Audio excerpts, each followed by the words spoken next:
এই দুনিয়াতে যত মানুষকে আপনি আপন দেখেন, এরা সবাই হয়তো আংশিক কোনো কোনো ক্ষেত্রে কেউ বিভিন্ন পার্সেন্টেজে আপন, কিন্তু আপনার সবচেয়ে বড় আপন হলেন আপনার রব আল্লাহ রাব্বুল আলামিন।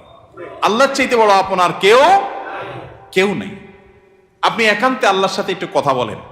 যারা ডিপ্রেশনে ভুগছেন, অশান্তিতে ভুগছেন, মানসিক অস্থিরতায় ভুগছেন, আজকেও আমার অফিসে আসার আগে দেখি এক লোক বসে আছে, নামাজ পড়লাম আমরা, উনি নামাজ পড়লেন না।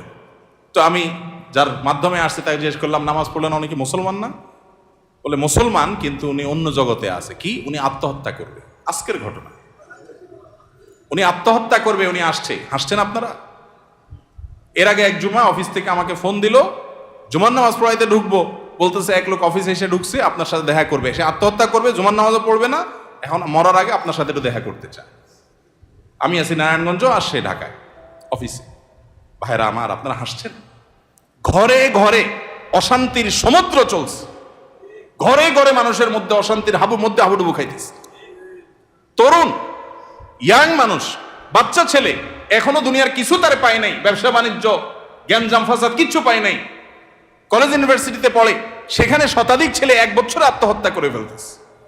মানসিক শান্তি যেটা, এটা এই সমাজের প্রতিটা ব্যক্তি থেকে উঠে যাচ্ছে। প্রত্যেকটা মানুষ অস্থির। এর মূল এবং প্রধান কারণ হলো এই কলব এবং অন্তরে যে জিনিসটাকে ঢুকানো দরকার ওটা না ঢুকাইয়া ভুলটারে ঢুকাইয়া বসে আছে, ইনস্টল করে নিছে দুনিয়াকে। দুনিয়া ছাড়ার কিছু তার মাথায় নাই। একজন যুবক, তিনি কোনো মেয়ের সাথে অবৈধ সম্পর্কে জড়িয়েছেন, হারাম সম্পর্কে জড়িয়েছেন, সেটা একটা বিষয়, কিন্তু সেই মেয়ে তার সাথে ধরুন মানে কথা রাখে নাই, সে আরেকজনের সাথে ভেগে গেছে বা অন্য কোথাও তার বিয়ে হয়েছে। এখন সে ডিপ্রেশনে ভোগে। কেন ডিপ্রেশনে ভোগে? যে ওই পছন্দের মানুষটাকে সে পায় নাই। আলটিমেটলি এটা দুনিয়া, ঠিক না? ঠিক। আলটিমেটলি এটা কি?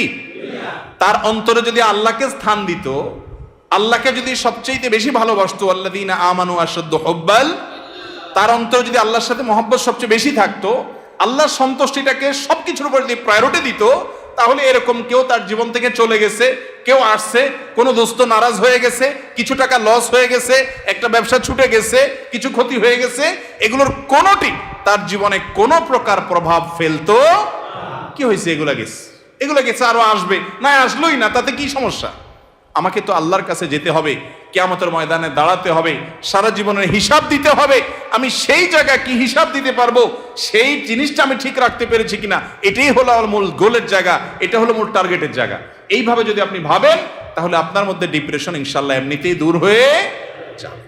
মোহতারাম হাজরিন, অতএব সম্পদ উপার্জন করেন, ব্যবসা বাণিজ্য করেন এবং জাগতিক কাজ করেন, এতে কোনো সমস্যা নাই, কিন্তু অন্তরে দুনিয়াকে নয়, আল্লাহকে স্থান দেন। এবং এই স্থান দিতে গিয়ে আপনাকে স্যাক্রিফাইস করতে হবে। কি স্যাক্রিফাইস? ওই যে সৎ পথে চলবেন, হক হালালি চলবেন, টাকা পয়সা বেশি হবে না। অন্যরা তো দূরের কথা, নিজের আপন মা বাবার কাছেও দাম পাবেন না, ভাই বোনের কাছে দাম পাবেন না, বইয়ের কাছেও হয়তো দাম পাবেন না, ছেলে মেয়ের কাছেও হয়তো দাম পাবেন না, বন্ধু বান্ধবের কাছেও দাম পাবেন না, এলাকার ইমাম সাহেব, খতিব সাহেব, হুজুর সাহেবের কাছেও দাম পাবেন না, কারণ পয়সা নেই।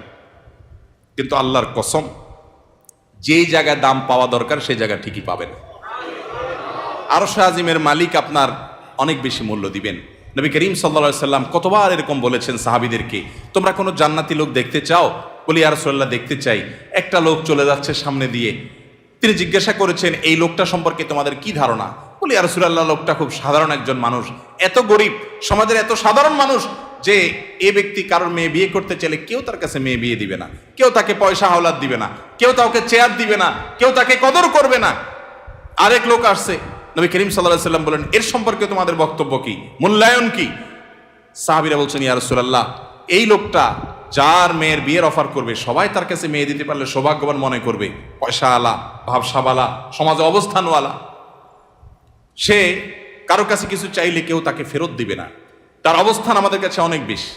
নবী করিম সাল্লাল্লাহু আলাইহি সাল্লাম প্রথম যে ব্যক্তি যাকে সমাজের মানুষ অনেক তুচ্ছ মনে করে, অনেক দুর্বল মনে করে, তার সম্পর্কে মূল্যায়ন করে তিনি বলেছেন, এই যে প্রথম লোকটা, দ্বিতীয় লোকটার মতো মানুষ যদি গোটা দুনিয়াতে পরিপূর্ণ হয়ে যায়, তবুও এই প্রথম এই দুর্বল, কিশোকায়, হ্যাংলা পাতলা, গরিব, অভাবী মানুষ, যাকে তোমাদের সমাজ কোনো দাম দেয় না, এই লোকটার মর্যাদা আল্লাহ রাব্বুল আলামিনের কাছে ওই দ্বিতীয় লোকটার মতো মানুষ গোটা দুনিয়াতে পরিপূর্ণ হওয়ার চাইতে বেশি।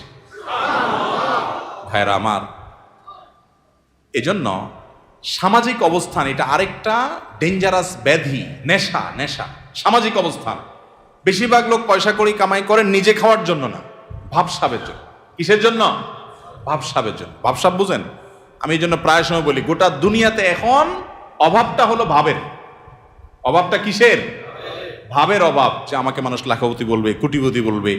অনেক লোক দেখবেন যে বিদেশে হয়তো উনি সাধারণ একটা কাজ করেন, কিন্তু দেশে আইসা মাশাআল্লাহ কোট টাই বুট, ঢাকা শহরে হয়তো কোনো একটা দোকানে কাজ করেন, কিন্তু গ্রামে যায় মাশাআল্লাহ এমন ভাবে পরিপাটি হয়ে যান যে উনি ঢাকা শহরের বিশাল শিল্পপতি।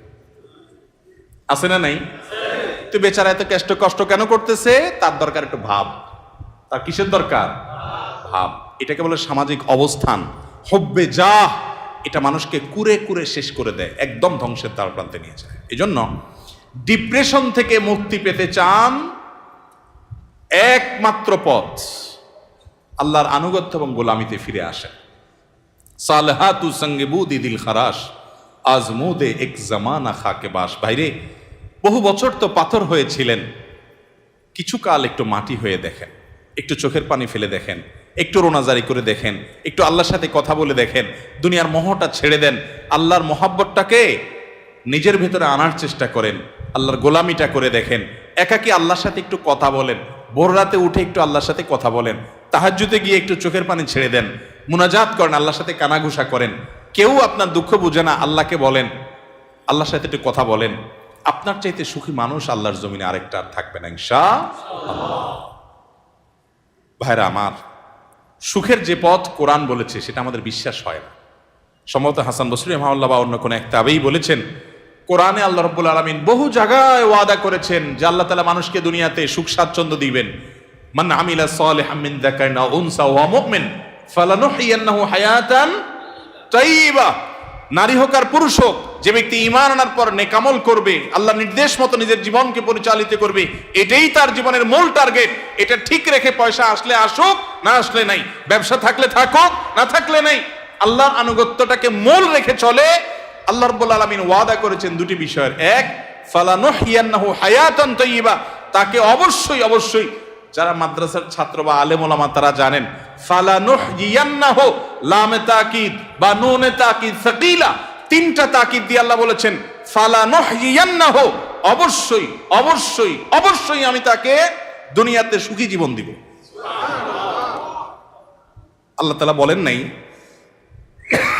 সম্পদের পাহাড় গড়তে পারলে, বিশাল বড় চেয়ারের মালিক হতে পারলে, গদি দখল করতে পারলে, সামাজিক অবস্থান হলে ওই ব্যক্তিকে আমি সুখ দিব। আল্লাহ বলেছেন ঈমান আনার পর যদি নেক আমল করো, আল্লাহর গোলামি যদি কেউ করতে পারে সমস্ত ক্ষেত্রে, যে আল্লাহর আনুগত্য ঠিক রেখে দুনিয়ার সব ঠিক থাকলে থাকুক, আর না থাকলে সব বাদ, আমার বন্ধু অন্তরে তাকে জায়গা দিলাম যতক্ষণ পর্যন্ত আল্লাহ রাব্বুল আলামিনের কোনো আদেশ নিষেধ লঙ্ঘন না হয়।